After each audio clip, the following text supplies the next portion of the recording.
Can everyone see my screen okay? Yes. All right. So I'll start with a few disclaimers.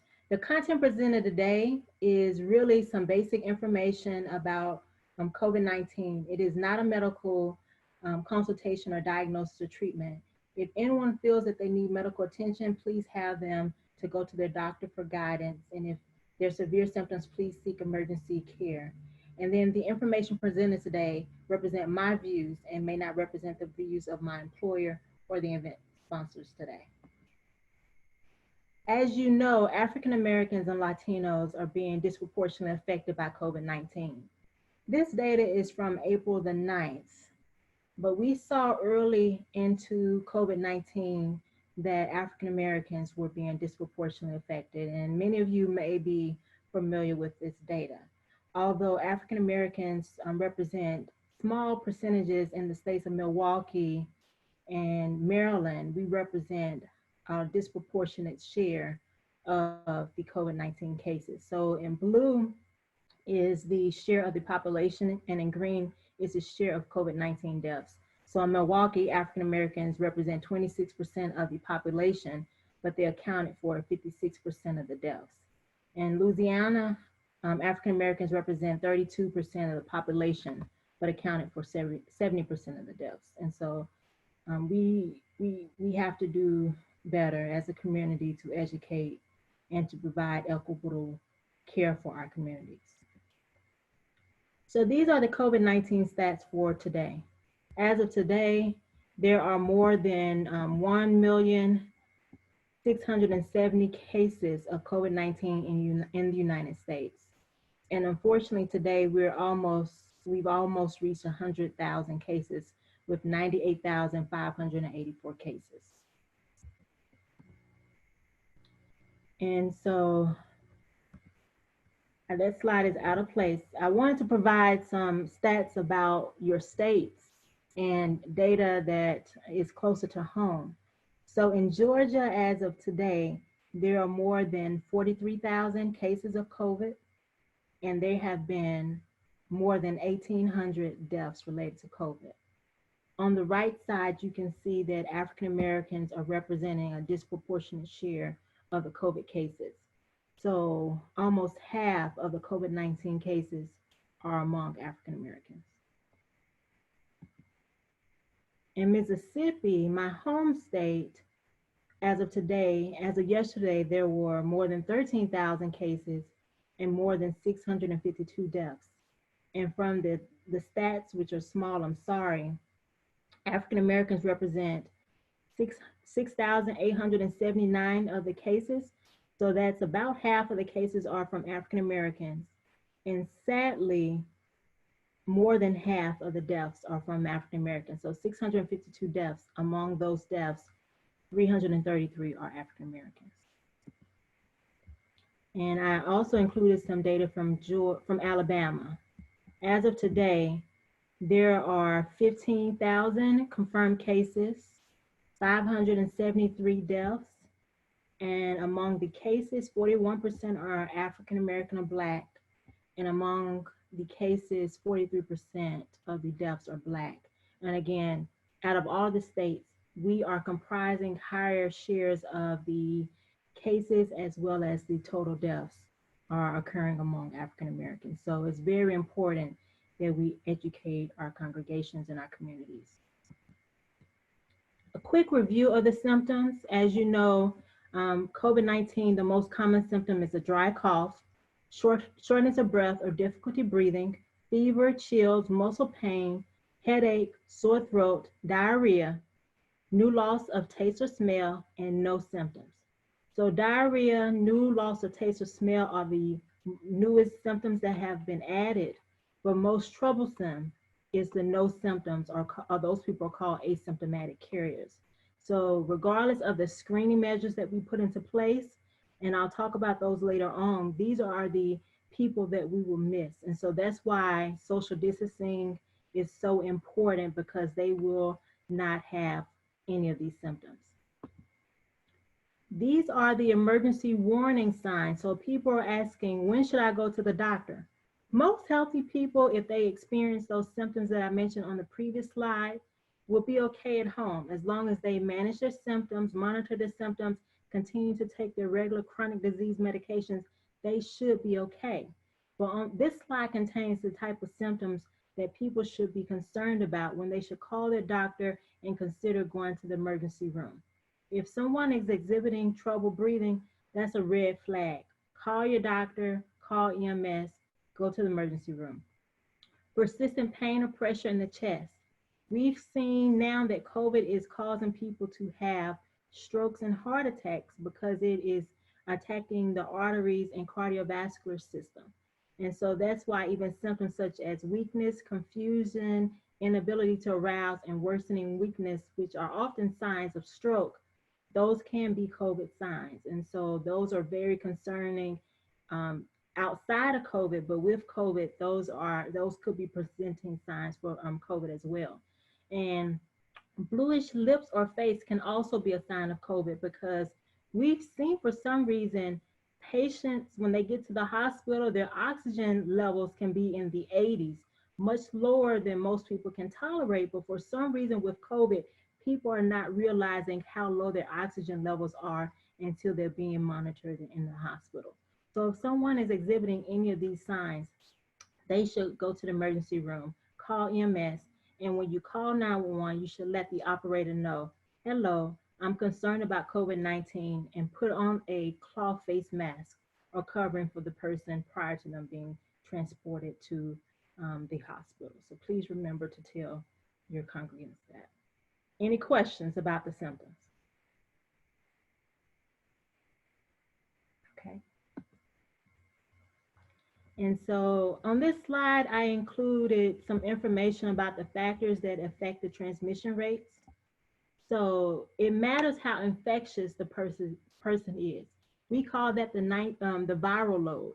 And that's a test that can be ordered in a hospital, but it's no way that you can look at someone and tell how infectious they are. But if someone has a higher viral load, that can make them a super vector, which can cause them to infect a lot of individuals. So, and other actions that increase the release of respiratory droplets and aerosols into the surrounding air, such as singing. I'll talk about a case later, but singing and other behaviors that cause projectiles in the air can increase the transmission rates of COVID-19. Proximity to an infected person. That's why we are telling people to socially distance, remain at least 6 feet away from other individuals, because we know that the closeness of people can also increase the transmission rate. We know that enclosed environments with limited ventilation to the outside are troublesome. That's why some churches have started slowly convening outside, and we know that sunlight is beneficial to killing COVID. And so that is one strategy to decrease transmission. The amount of time spent with an infected person can also increase the transmission rates. So we will advise people, if you're going to have services, once it's safe, please limit the amount of time and the length of your services and the amount of time that people are congregating together. And then the type of social networks. Unfortunately, we know that younger people are more likely to be asymptomatic carriers, and that our elders are more likely to be susceptible to COVID-19. And we must do our best to decrease intergenerational mixing among our communities. Dr. Marshala, let me be sure. Can everybody see her screen? I had one person that just sent me a text, told me that they couldn't. Can everybody see her presentation? I can see the screen very well. Yes, Okay. I can see it very well. Okay, thank you all. And remember, just unmute and as she pauses, if you have any questions. Thank you. And I have a slide that's out of order, so I'm going to go back to it because it's important. And I just want to make sure that everyone knows how COVID-19 is spread. The virus is thought to spread mainly from person to person, between people who are in close contact with one another, through respiratory droplets produced when an infected person coughs or sneezes, and then these droplets can contaminate surfaces, land in the mouth or noses of people who are nearby, or be possibly inhaled into the lungs. Our data is now showing that Transmission through contaminated surfaces is less likely to spread COVID-19 than people actually breathing on each other and talking, but it does not mean that COVID-19 cannot be spread from contaminated surfaces. So it's important to continue to practice good hygiene and to clean our facilities. Risk factors for COVID-19 complications. So as I mentioned, younger people and children are less susceptible to COVID-19, but I'm pretty sure that you guys have been hearing about the cases online of the children now contracting what a Kawasaki-like illness, which is basically a vascular complication of coronavirus. And so that's why it's still not safe for schools to reconvene, because we know that there are already students who are immune deficient, and students have to be taught by the elders, and then they go home to live with adults. So although young people are less susceptible to COVID-19, we cannot turn a blind eye to that population. Older people greater than 65-year-olds have higher case fatality rates. Adults with chronic conditions like hypertension and diabetes are at increased risk. Nearly 60% of COVID-19 hospital admissions are for people less than 65 years old, because so many people in our population have chronic diseases such as hypertension and diabetes. More specifically, about 45% of American adults have risk factors that place them at serious risk for COVID-19. So this is why it is so important that we must continue to remain safe and reconsider reopening our states and reconvening in our sacred places, because COVID-19 has not gone anywhere. And from this data, more than half of our population are at high risk for suffering COVID-19 complications. These are a few ways that your congregants can keep safe if they do exhibit some of those symptoms. If they're mild, we encourage people to call their doctors before going for healthcare treatment. Wash their hands often, clean commonly used surfaces at home, don't touch their face, stay 6 to 10 feet away, and stay home if they feel ill. And so these are some of the safety tips for people to practice at home. But prior to coming to church and reconvening, I'll talk about the more expansive safety tips that our pastors and churches must deploy in order to keep their congregation safe as well. We are encouraging people to utilize telehealth, because not only do people need to seek care for COVID-19 symptoms, but we're actually now seeing people die from their chronic disease complications and other medical conditions that they are not seeking care for in the hospitals when they typically would. So most health systems have transitioned to telehealth. They have video capabilities as well as telephone capabilities. And so has anyone on the call had experience utilizing telehealth? Yes, Kaiser called me and did a phone visit with me because they said I hadn't been seen in a year, so they're calling everybody. A year? Yeah, I had a physical last year, annual physical, and it was due again. So she called me and checked me out and made sure I wasn't having any COVID symptoms. I travel a lot. She wanted to know was I okay, and it was very nice. Yeah. Good. And you look healthy, so we're now advising people that everyone technically no longer needs a yearly physical if you're healthy and doing well. And so I'm glad that your doctor is providing that service for you. Thank you. But it's a nice service. Yeah, I had telehealth with my son. Are you enjoying it? Telemedicine. Are you enjoying it? Yeah, I liked it. Yeah.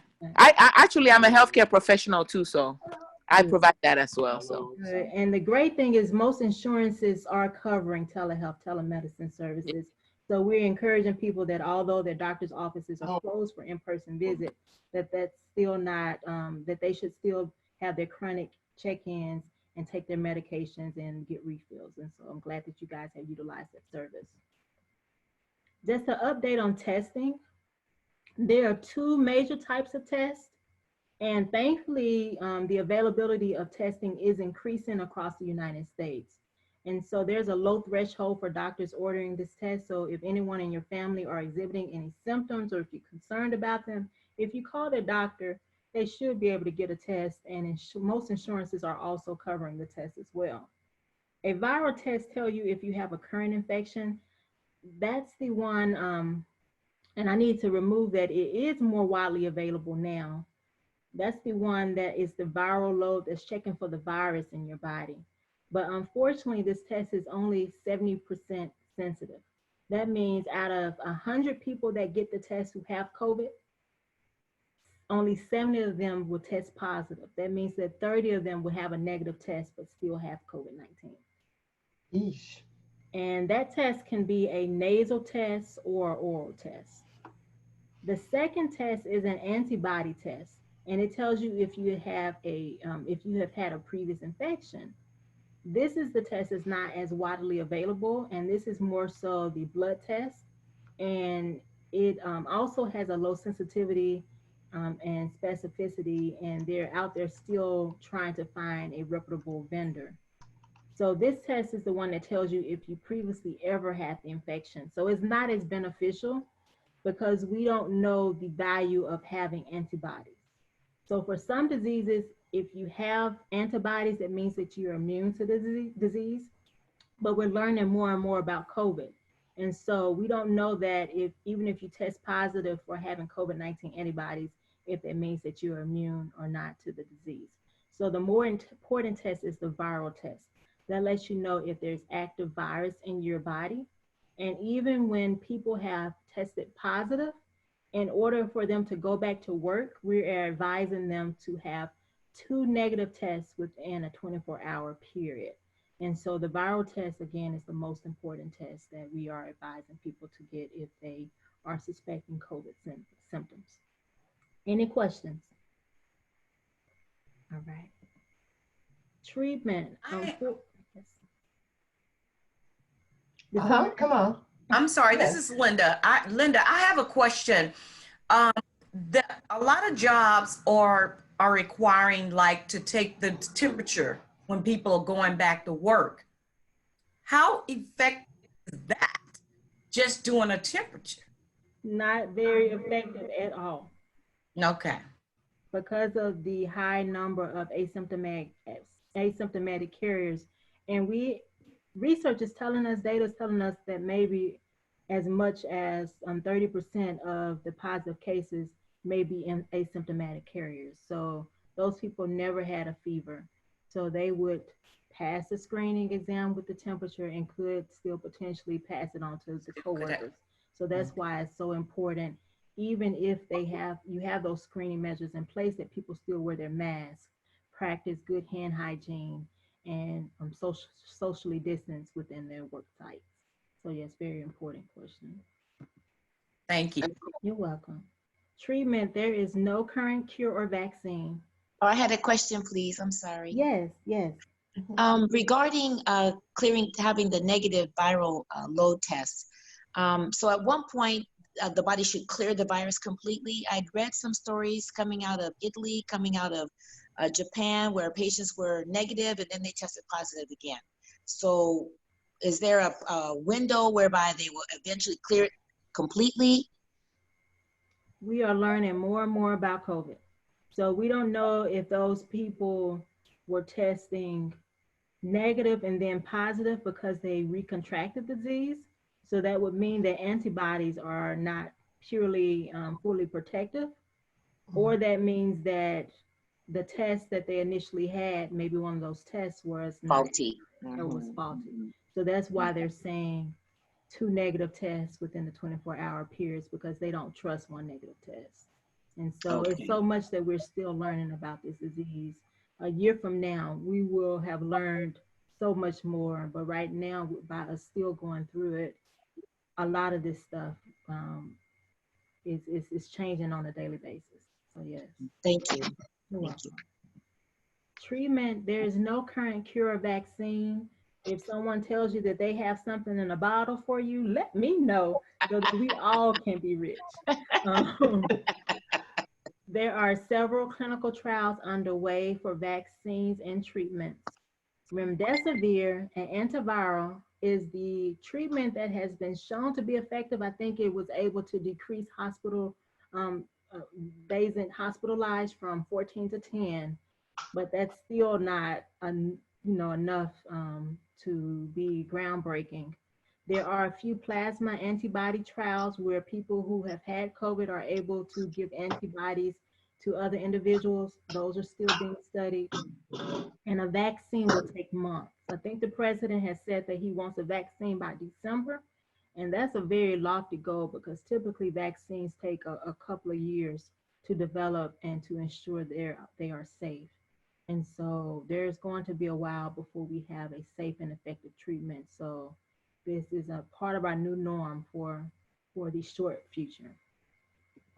So Dr. Marshala, even if they come up with the vaccine, that's something, then they'll start trying to give that to you in advance so you won't contract the disease potentially versus treating with the vaccine, right? Yes, you can't treat with a vaccine because when you're sick, your immune system is already down, and so you're not going to respond to a vaccine.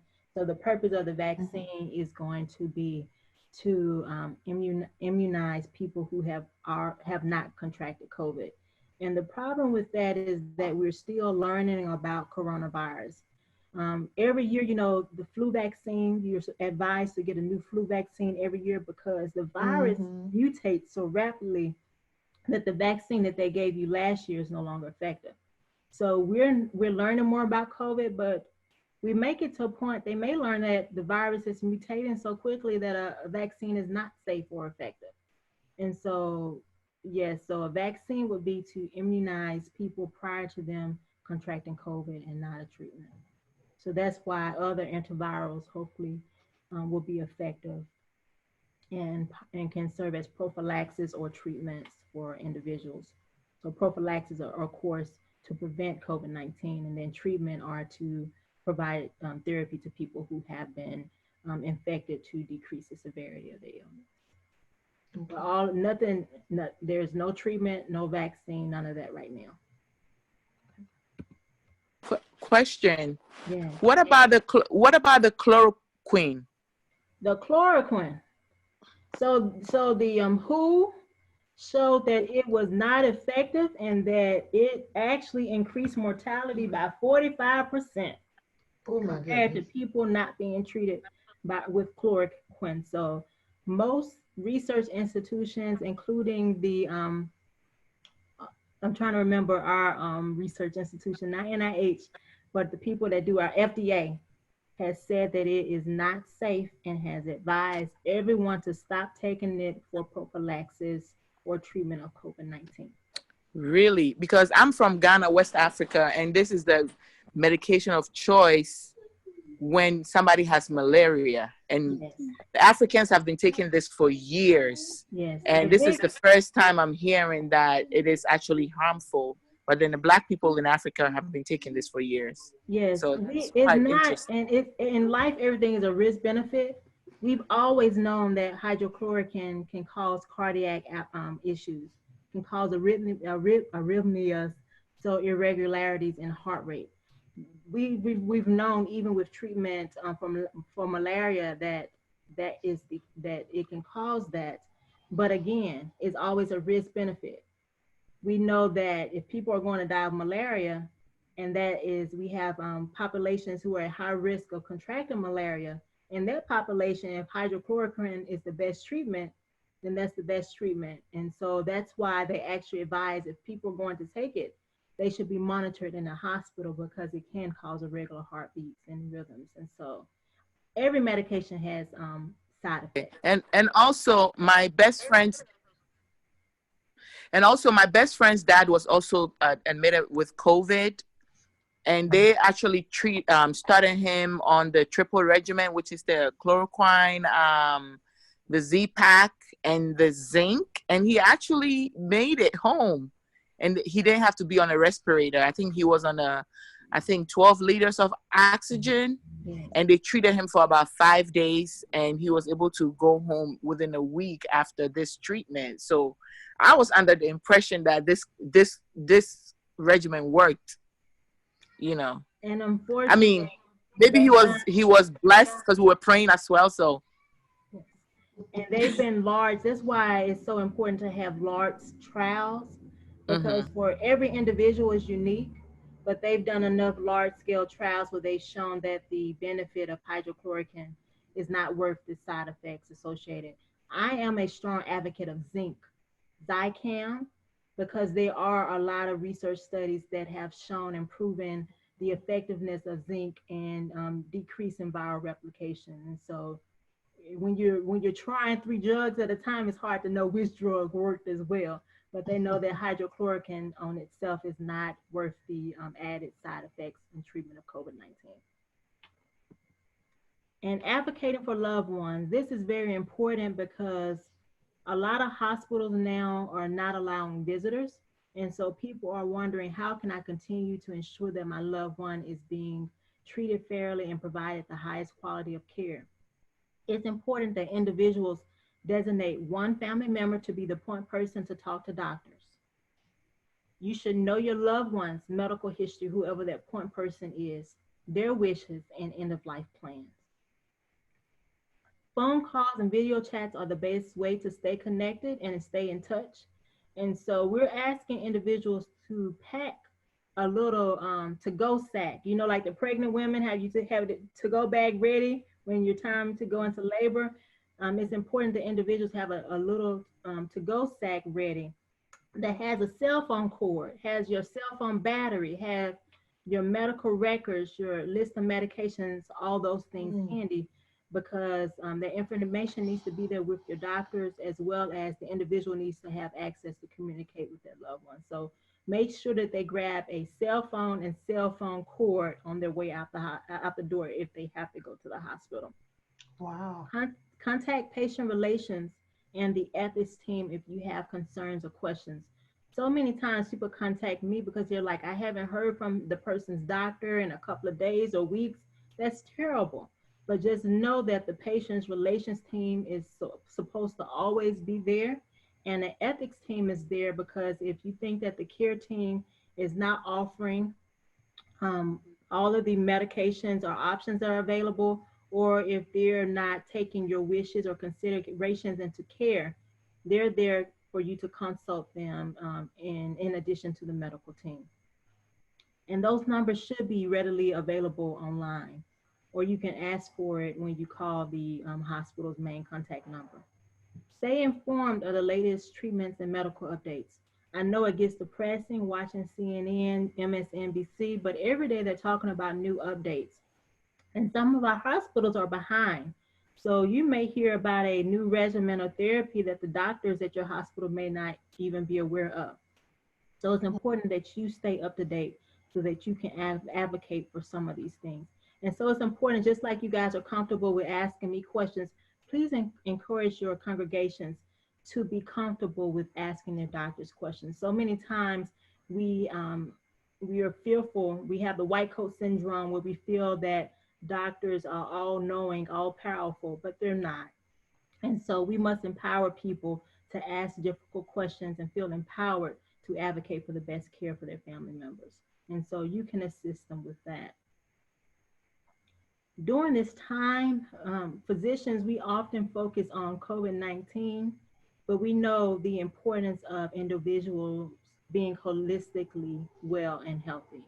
And you know, holistic health is the combination of physical health, emotional well-being, and spiritual renewal.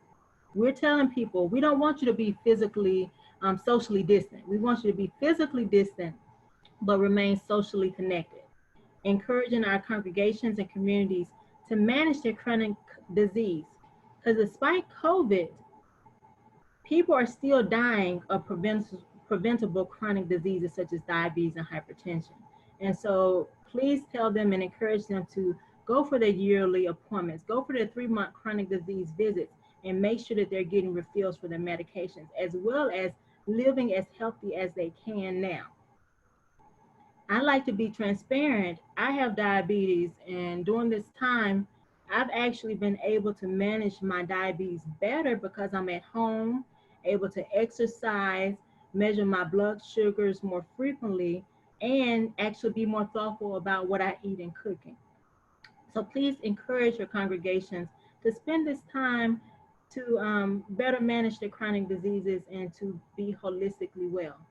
Also, we know that stress, the impact of stress in chronic disease and cardiovascular disease, that's why you are so important during this time, because our communities are suffering, they're stressed out, many are unemployed, many people are losing their family members. And so not only are you able to be a stress relief for them, but I'm so glad that this network exists, because you guys have to rely on each other to be stress relievers and and be there for each other during this time, because I know it's a troubling time for our pastors and ministers as well throughout the United States.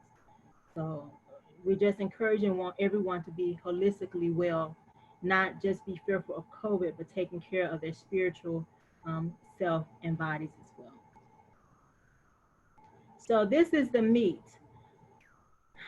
Everyone keeps asking me, is it okay now to open? And my response is no. All of the measures to open, all of the push to open right now are not informed by public health. Everything is informed by economics, the economics well-being of our United States. And we saw and heard the rumblings of this a couple of months ago. I forget what state it was, the lone senator, who said that our elders are willing to sacrifice themselves for the economy. At that time, we thought they were crazy. But a month later, that's really what we're doing now.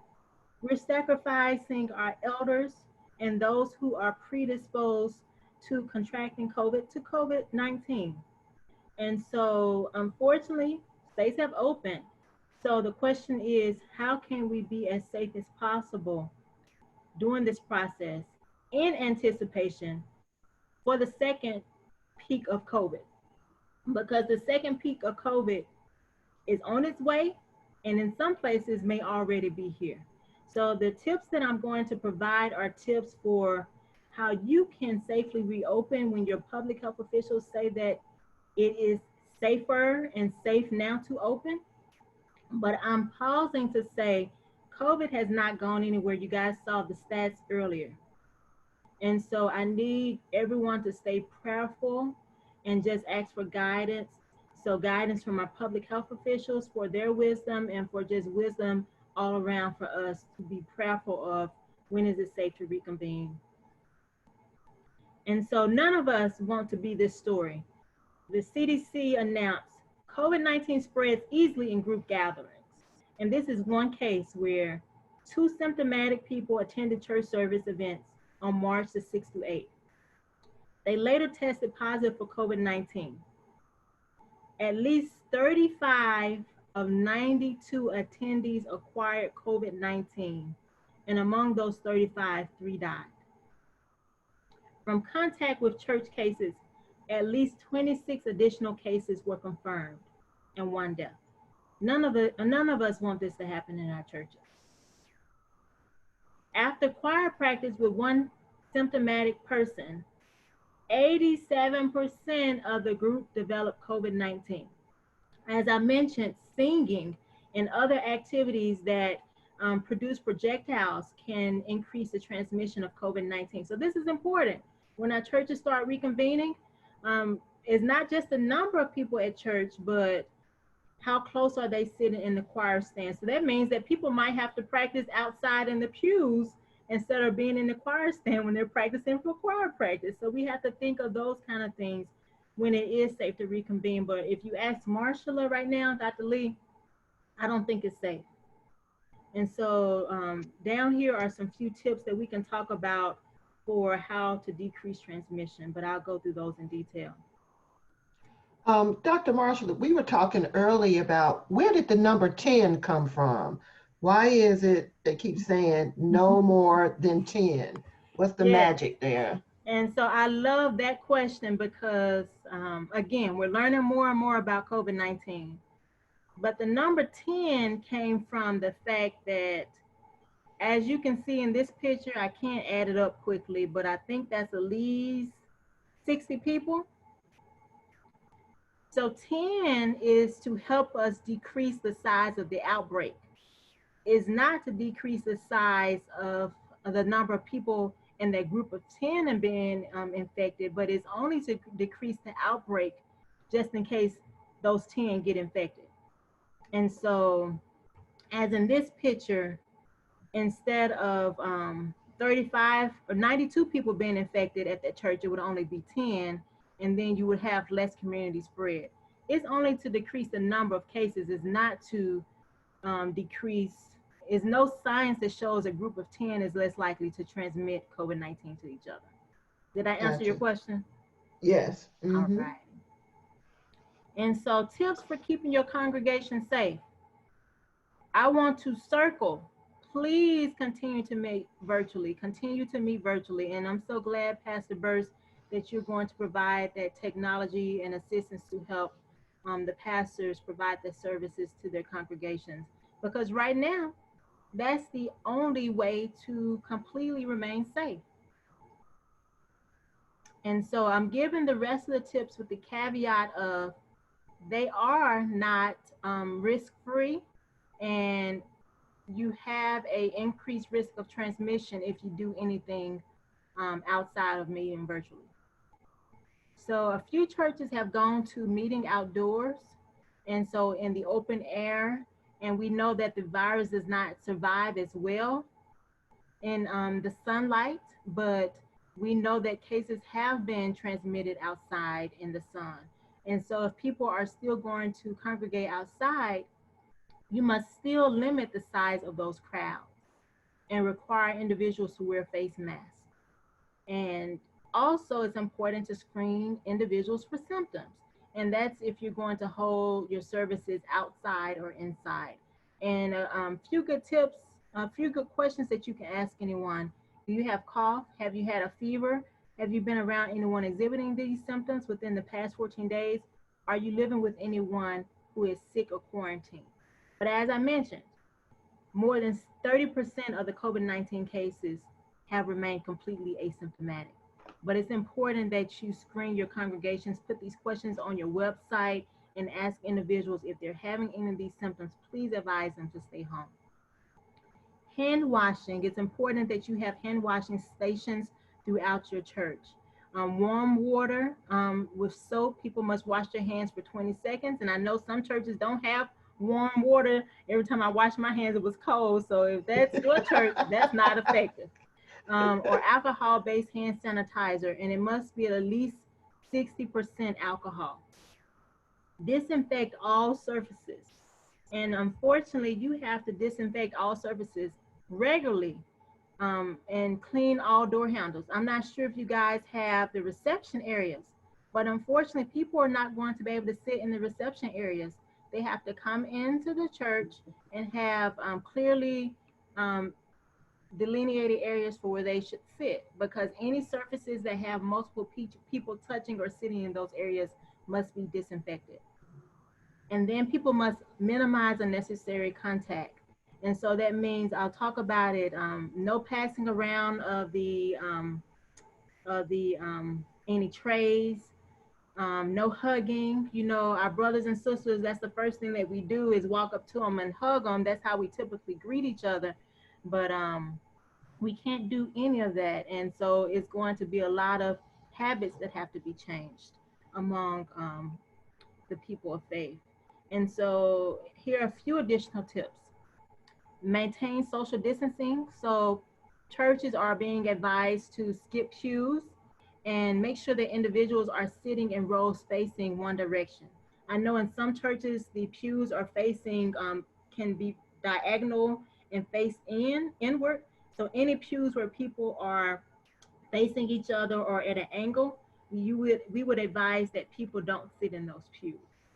And so keep individuals segregated. And so what that means is any families who are regularly sheltered at place at home, those families should be sitting together and can congregate together, but other families unfortunately have to remain socially distanced in your pews. And so you really will have to spend time mapping out, having signage and other indicators for where people should sit.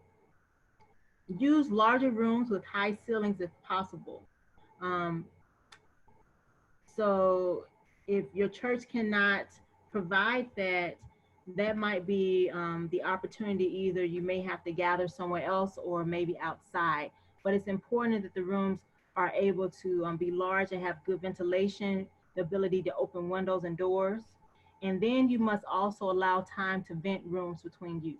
And you're probably like, Marshala, how much time do I need to vent rooms? Unfortunately, we know that the virus can last upon plastic for a couple of days. So, in all honesty, you won't be able to have multiple church services in the same day. And because you will want to be able to disinfect your rooms and allow them to stay sterile for a couple of days in order to kill the virus. And so, I would recommend a couple of days between services, between meetings, and other rehearsals. Minimize exposure time by cutting non-essential activities. And so just thinking about your services, what are some activities? I'm not sure how you can creatively do the greetings where people walk around and hug each other. But I guess, and then even fist bumps won't work. But you have to think of some things that you can cut out in your programming, because again, you want to decrease the amount of time that people are sitting together and convening. You Why must do you say remove the fist bumps won't work? Because you see people doing the fist and the elbow. Talk the about that. elbows will work. The fists won't Okay. work because unfortunate people. Yeah. So the Okay. elbows will Gotcha. work, but the fist won't work. Okay. And so remove hymnals, Bibles, and other shared reading materials. A few churches have installed the large screens so that people can see the scriptures and the hymnals, only because those are shared services that can contain the virus. So the person coming behind you, if they use the same hymnal or Bible, they can contract COVID from you as well. Floor stickers and signage that provides guidance for social distancing and sanitation, just as reminders for your congregation. We're advising people to avoid the exchange of cash. And I know that a few churches have started using Cash App. I'm trying to Gively, PayPal. Mm-hmm. We're encouraging churches to continue to do that because we know that COVID-19 can survive on many surfaces, including cash. And so even if you're going to allow cash, it's important that your finance team, when they're counting and collecting the money after church, that they're wearing gloves and that they practice good hand hygiene.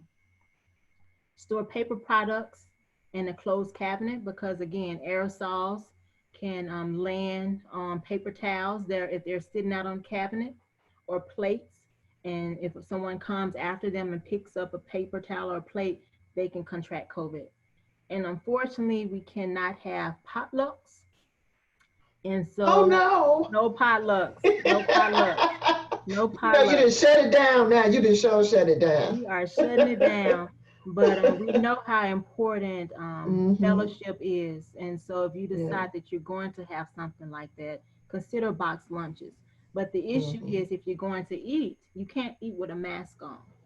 And so if you're Mm-hmm. going to eat and you have to take off those masks, just like they're doing in the restaurants, you have to have your tables at least 6 feet away from each other. And again, it's important that people remain segregated, only sharing food and items with people that they live with, who they know are um, who are do not have COVID.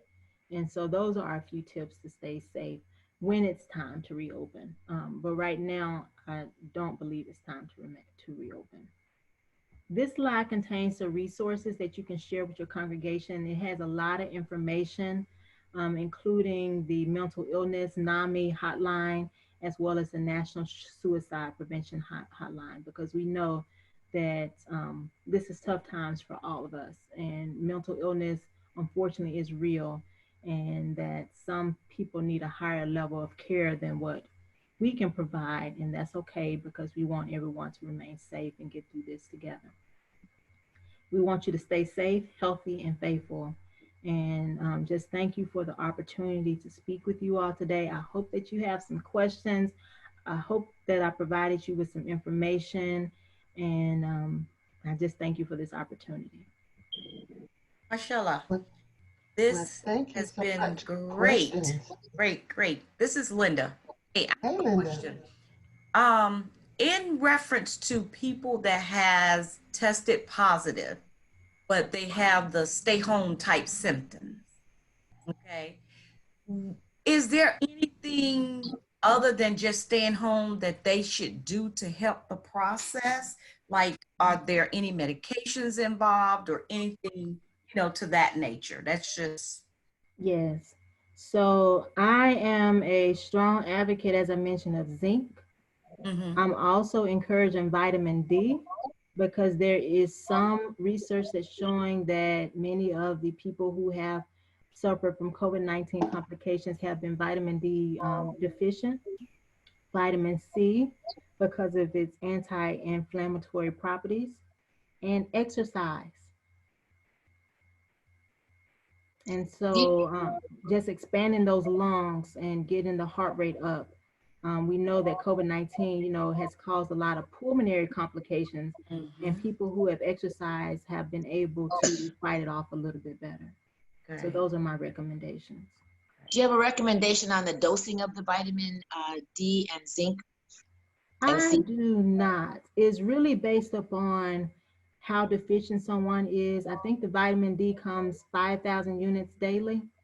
And so just supplementing their diet with vitamin D. And then the zinc, the Zicam comes in lozenges, as well as your daily multivitamin has zinc in it as well. And there's no specific dose really that I have for the zinc. I just always take it whenever I have a tickle in my throat. And then the Zicam, I believe you can take it every 6 hours as needed for symptoms. And Okay, thank so you. you're welcome. I have been using Zicam probably for about 3 or 4 years. It is one of the things that I keep, as you say, even if I have just a tickle or I go to work and everybody else in the room is sick, I usually have Zicam like in my purse. So I'm going to keep the zinc. It's a little lozenge you just put under your tongue. And I also, for probably the last 5 years, I take D3 daily. And I take vitamin C pretty often. And so the other thing I just hear around this is, all those things we've been putting off doing for health in general Yeah, are beneficial. And I'm assuming it's beneficial because we're strengthening our immune systems. we So are. if we happen to come into contact with someone that is asymptomatic or whatever, we have a better ability to try and fight off Yeah. what we may see. Cool. Questions, y'all. Now y'all know I got questions, so I y'all have a ask. question. I have Question. another question. Okay. Come on. This goes to your slide on the advice to churches once they reopen. And there were multiple little boxes that all these, modifications and advice that we should follow. And my concern is do you foresee that happening for the long term? Is this our new normal? Because to me, the sustainability of that is a concern. Yes, but unfortunately, everything that we're doing right now is because people are frustrated with being at home. And in the short term, if you ask physicians, we should remain socially isolated, socially distant until there's a vaccine. And and so, unfortunately, we know that people are not willing. A lot of people are not willing, and economically, our leaders are not willing to suffer the ramifications of the economy suffering any longer. But those are the best, the safest precautions that people can put into place um, because people aren't willing to stay at home. And I so, understand. I totally agree with you. My concern is when we start implementation of all of these measures, the sustainability, given the fact that people's behavior is very difficult to change. And you're talking about, not meeting in the same space, more than once a day, not using your hymnals, washing your hands, staying 6 feet apart. I mean, it's difficult to do that in a family setting sometimes. You're talking about managing multiple numbers of people, different ages and stages and tolerabilities. And so I guess that's my concern, is that for those that are running churches, I'm not running church in the U.S., but for those that are, any tips on, again, how long that process might have to happen? And the other point that I didn't mention was all of these are economical decisions. And as long as there is space remaining in the hospital, that's why these are the best tips for now. If I had a choice, I would say don't convene, because you're right. Human nature, we're going to want to hug each other. We're going to want to go back to normal. We haven't seen anyone sick in our church, and we're not going to see people sick in our church for as long as we practice by these guidelines. And so people are going to become lax and more lax and more lax. That's And it. so I don't have a good answer other than if I had my say, I would not reopen right now. I took my cat to the vet yesterday. The vet, PetSmart, they're always in a big plaza. And across the street was Sam's Club. And next door was Dollar Tree and multiple other stores, Goodwill and all of those. Nobody was wearing masks. The only people wearing masks was me and the Banfield staff themselves, but the PetSmart people, the customers, everybody in the parking lot. I'm looking at the Sam's Club parking lot, and I thought, people don't get it. They don't. And there were hundreds of people outside, just happy. They don't. And what bothers me is today I had 2 family members who had loved ones to pass. And I'm not related to the loved ones that passed, but I have seen these family members the last several weeks convening over each other's homes and having social gatherings. And it's not time to rub it in their face or anything like that, but it's likely that those social gatherings are what contributed to their loved ones contracting COVID.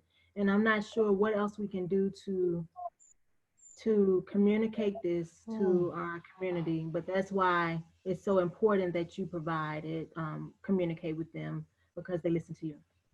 Thank you. Did you have another question, Pastor Nana? Yeah, I had a comment. What I've seen, and I know that Apostle Levon can also attest to this, that a lot of the Black people from other countries, like from Africa and the Caribbean, have been falling back on the traditional medicine, which their grandmothers used to use when they got sick. And I mean, that's something that we can also share with our African American brothers and sisters. Like, I know they have the sorrel in the Caribbean, and also in Africa we all have that too, which they would drink with some cloves in it and also some ginger. And these things help to strengthen the immune system. I know the sorrel is very high in vitamin C and other things that actually can help to strengthen your immune system. And a lot of the Africans and the people from the Caribbean are doing a lot of that in their homes.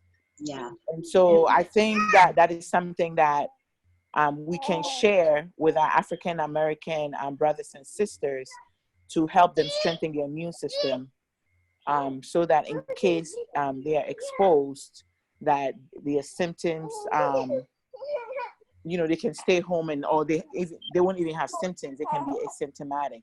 And I even know people that were symptomatic that actually drank that and got better. Definitely. So and I don't know believe if Apostle Levon wanted to say anything about that. I definitely believe in alternative therapies and medications, and I understand their benefit. But the safest thing is to not contract COVID in the first place. Exactly. We're doing all that and following all of the social Exactly. watching, masking. My husband's at work every day downtown Atlanta, our tire shop, mechanic shop. And we have the customers sitting in their cars. They do not get out. They talk through the window. If there's any money exchange, it's put in a separate bag. They put it in there directly. We leave it in there. We spray it with Lysol. It's just amazing, And but so we've been blessed. But I did get a call from home, and they did recommend Hose. Now we've been doing the lemon, orange, ginger, and garlic ground up, the skin and all, seeds and all ground up, and it's like a, you know, and then puree, and then we put 2 tablespoons of that in some warm water, and drink that every day.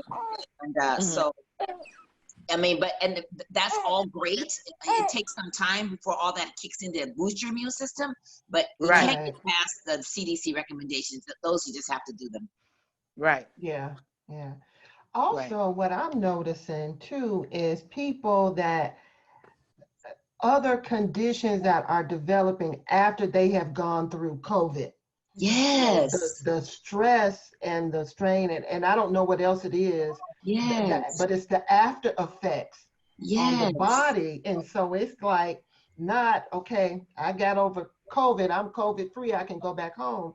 But now I got all these other conditions going on. Yes, scary. So that is, yeah. So I saw a young woman on Sunday who has been off for 3 weeks, and she continues to be symptomatic, cannot breathe, is labored breathing, walking around her house, and she's a nurse. And so she's actually afraid this week that her COVID test is going to come back negative, because she said that she's not ready to go back to work. And so, yes, we are learning more and more about COVID-19 and the residual effects. We know that people are suffering kidney disease, worsening exacerbations of their kidneys, having to require dialysis. And so we won't know the full magnitude of the long-term implications of COVID-19 for years. And so I completely agree. Yes. Wow. And so, you know, this is not a medical opinion at all. This is more of a technology opinion, and based in terms of church and ministry. I think that there are so many opportunities around technology. And I think that what you said, Apostle Vani, was right. Like, how long are these things sustainable, even if we do them? And then the fact is, I feel like we could open our doors this week, but because when people come in, they've got all this other stuff they've got to do. It's not going to be like it was, which is what so many are looking for. Yes. So as leaders and pastors and where we are in ministry, I feel like we have to shape the new. And that's what I'm asking, you know, Lord, what's the new direction here? And I believe technology is key in it, but using it to actually go back to a model that began in the book of Acts, which is dealing with small groups. Yes. And building small groups and building community online via technology. And so that puts everybody in a learning curve, because I realize sometimes you have a church or ministry and more than half of your congregants are 60 and above. And so even if we think of them, we like, Sister Jones, Sister Jones is not finna get on Zoom. She would, you can stand out on her porch all you want. You can get her the little Facebook portal, but Sister Jones ain't gonna get on Zoom. But now some of our elders, they do text and they will call in. And so, for example, that's one of the reasons I like Zoom as a platform, because you have people, you have the opportunity to do video, as some of us are doing, or you can just dial in on the phone. Dial in, yes. It doesn't be that hard, right? So, but it takes us to begin to work together as we are doing now, and sharing what are some of these options and opportunities to help people stay connected. And we need to help people stay connected for a lot of reasons, because there are people out there that are really in isolation because they were already living alone. Yes. And so one of the things that just came on my heart the other day is for that person that was already living alone, you know, is there's no one touching them right now. Yes. And that's deep to me, because one of my love languages, I'm a high touch person. So to be in a situation now where I can't touch anyone and no one can touch me, we gotta have God's strategy around that, because we still have to love and help that person. And so it's pushing us and leaders in whole other directions that, you know, we hadn't thought about this, we hadn't counted on this, but it's here. It's here. And so we have to work together because there is an answer to it. There is a way to it. But if we are not accepting and embracing of doing some things differently, the people that we serve, and they never will be, you know. So we have really got to stay way out in front of this and provide whatever help we can. The first, I gave a free Zoom class about a month and a half ago, and just about every leader from this entire church came on this one class, and they were learning how to use Zoom. And by the next week, they had outdone where I am with my own church. They had Zoom for Sunday school. They had Zoom for their women's Sunday meeting. school, wow. They have a grief ministry. They took their grief ministry online and began using Zoom rooms. I'm like, wait a minute, I didn't even teach that yet. I mean, they took it and ran. They took it and ran with it. And guess what? Their congregation embraced it. But also, I think because they got right out there with it. And so sometimes we delay so much in between, and then I think our people want to know, most importantly, well, what are we going to do? And so we have to be able to answer it, even if we getting ready to get around technology. We getting ready to learn. We getting ready to, you know, put our heads together. We going to come up with some kind of plan, you know, and we may have to try things again. Everything we try won't be successful at first, but we're not giving in. We're not giving up. We are, just like we're constantly saying, we are the church. You know, it's just time for us to do some things differently. And again, I think there is something in the book of Acts and around those ministry models that we have gotten away from because we were so scared people was going to start their own churches. That's one of the reasons. That's one. I keep it real, Dr. Lee, Marshala Lee. That's one of the reasons we got away from small groups, because we thought people was going to start their own churches. But listen, you know, we're supposed to be equipping people. So people ought to be able to hold their own small group meetings at this time. There was a pastor, he has 15 locations, I don't know, some 60,000 people. And he said they did the math to understand how many services they'd have to do every Sunday if they practiced the 6 feet social distancing. It was like over 400 services every Sunday. So what he said, and this is right on it, y'all. This is right on it. He said, so we realized we had to move from a on-site church in 15 locations with an online presence to an online church with a few physical locations. It's a shift in perspective. It's a shift in mentality. So now I am an online ministry. We have a location that from time to time we may meet there, but the focus has got to be building around that. And the beauty in that is that it is expansive for your ministry as well. Yes. Because it's taking you beyond who is in your block or your local community. And not that you deny them or overlook them, but you are expanding and you are empowering the people that you've been teaching and leading for all these years. This is pulling on everything that's in them, everything that we were to be pouring out in. So it's time to step up. You ought to be able to disciple somebody by now. You ought to be able to teach a lesson by now, right? Thank you. So You preaching my message. All of that. Yeah, yeah. It's challenging all of that, you know. But we can do it. I think that's the bottom line, that we can do it. Yes. So questions, any more questions, anybody? I have recorded this and I'm going to upload it to my website. If not this evening, I'll do it in the morning. And I will text out a link so that you can see it again. You can share it.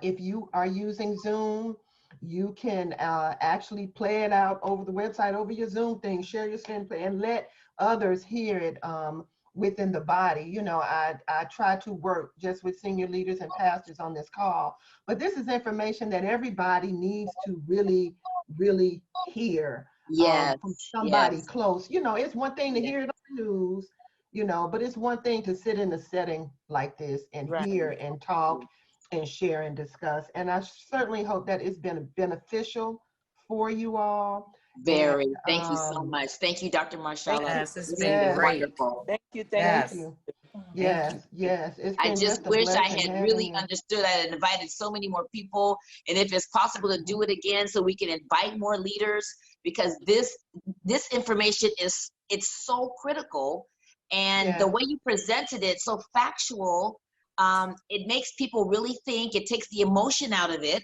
There's a lot of emotion around what's going on right now. Right. Pastors are feeling quite um, many times helpless, a little frustrated. We Yes. don't know what's going to happen. We have these brick and mortar buildings. We can't meet there. I still have a mortgage. I still have rent. I still have utilities. People are demanding to meet together. I have to be the shepherd. I have to watch out for their souls and their physical well-being. And so this information, I think, really needs big audience. So thanks, so we can Yes. share it. We can definitely share it, but to bring them together so they can ask those questions and hear it is powerful. Yeah. Yeah. So yeah. we will just keep with Dr. Marshala and her schedule. And I need you all to your support around this to share it and bring others on. Thank you for all of you all that are on tonight. But you're welcome to share. I really hadn't put the Zoom stuff out over social media. I am a technology background, and so I'm trying to be careful for security reasons. I don't want Yes. the wrong lesson to pop up on screen while we're here. And I'm like, I'm trying to come up here. No, Yeah, that's so, right. so I'm just trying to be wise around that. But you know what? That's also why a lot of people aren't embracing technology either, because concerns about security. Yes. And so Mhm. there's this need to Yes. have all that Dr. Marshala is given, and there's a need to have these conversations around technology and Yes. security and put the Yes. truth out there and facts out there, and not just let it be what people kind of been thinking in their mind, and I heard this and that. So whatever we can do to provide that kind of platform is exactly what we want to do. So I want to remind you all, and again, I'm going to text this to you in a minute. I'll just text the link to my website. If you go out there and you click on the link that says Pastors Unity Fellowship, is right there in the menu. You'll see access, some great videos out there, some downloadable information. The file that I talked about, 24 things to consider before reopening your church, is out there. I mean, it's everything from what you're going to do about baptism. Are we going back to Oh, wow. sprinkling? Right. Who thought about that? I We thought going about back to that one. sprinkling? Exactly. Yeah. And then actually, Marshall and I were talking about bathrooms. Okay, people you're gonna almost need to clean up the bathroom after yourself. So Yes. you gotta have stuff. So it's all these things that are little things but are big things. And everything from statistics. I know you've heard statistics about domestic violence increasing in the Yes. homes, violence against children. So that means people are also returning with other things, Yes. have heightened. There is also an increase in reports around things like pornography, because folks been locked up at home. And so when you talk about ministry, so folks can be returning with stuff they didn't leave with, and then how do you begin to address those new needs, that are coming out, or challenges when they come to your door needing counseling, So it's a lot, it is, but I know for me, when it's 15 or 20 of y'all rather than just one, it makes it a lot easier. And I just believe that the way the Holy Spirit gave me is together is the way through. And so I just believe that together, we can have these real conversations, no shade in the room, just be real about it. And whatever the concerns are, whatever the ideas are, because we don't want to just stay with problems. We want to come up with some solutions. And that's also why I'm trying to provide some information off the website. So that is our goal. Thank you. I know that we are over our time some on tonight, so we appreciate you. Pastor, Lady Sharon, it's, yes. have And even I also wanted to add that even for young ministers like me, you know, I'm really grateful for this virtual meeting because I'm a new mom, I have a baby, and I was just dreading how it was going to be for me to get ready, make sure the kids are dressed up for church, you know, and now we don't have to do all that. We can just, as you can see, I have my bonnet on. We okay with bonnets. We okay with, you heard that, Marsha? You know, we okay with bonnets. At least I get time to, you know, get it together before we go back. So for me, that stress of getting ready to it's be like gone. It's gone. So I'm also, I like this. Yeah. And you know what? A lot of people do too. That's the other reason that some people just won't return to traditional in-church ministry, because this is working. And so we can't be mad at that. We got to learn how to meet that need. Right. So that's really real. You know, it brings out all of that. So welcome to Ministry and Pastorship 2020. We here. Lady Sharon, would you pray us out? Would you say a prayer as we go? Father, we thank you. We thank you for this time of fellowship and information, God. Let us take what was learned today and walk in your wisdom as we execute, because in the end, it's all about getting the word out. Lord, we thank you for all that were present today, all ministries, God, and we just wait with anticipation to see what's next for us even in these times. We know the next is great, but we have to have ears to hear you and just stay focused, oh God. Lord, I lift up the visionary, Apostle Victoria, with the vision that you've given her to cultivate leaders, and we thank you so much for the anointing on her life. And we lift up all the other members and leaders present in this meeting, God. God, we thank you, we glorify you, we magnify you, and until we meet again, we give you all the praise. In Jesus' name, amen. Well, thank you. You all have a great, great night. Talk to you soon. Amen. Thank you all. Bye-bye. Excellent. Bye-bye.